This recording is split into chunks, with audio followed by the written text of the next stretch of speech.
Close your eyes. Keep your mind with the breath. If you find that it's beginning to send out little tendrils to go someplace else, you've got to cut them off. You want to stay right here. Exercise some restraint. The Buddha talks about restraint together with goodwill. If you genuinely have goodwill for yourself, you're going to exercise restraint on what comes into the mind, what goes out of the mind.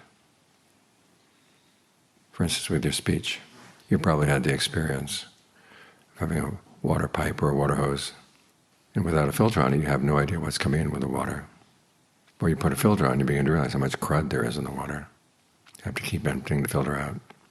It's the same with the mind. If you just keep thinking and thinking and thinking, and whatever comes in your mind goes out your mouth, you have no sense of what good things, bad things are going out, what effect it has, because it's there all the time. But if you exercise some restraint, then you begin to see. Before you say something, ask yourself, is this true? Is this beneficial? Is this the right time and place? And John Fuang would add a fourth question, is this really necessary? There's so much unnecessary speech that goes on around here, and it disturbs the atmosphere. We're trying to create a quiet place here.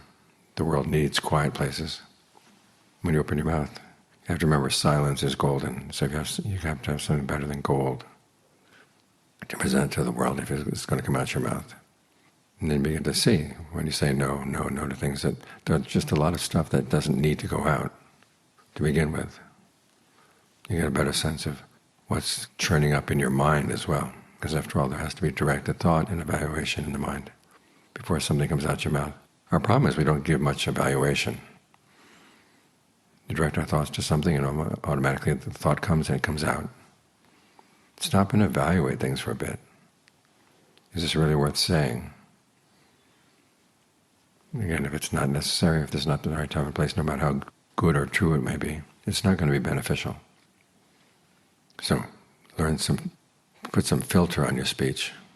The Buddha gives you the principles: no lying, no harsh speech, no divisive speech, and no idle chatter. That last one is the hardest to control, because we all need a little bit of what you can call social grease to get along together.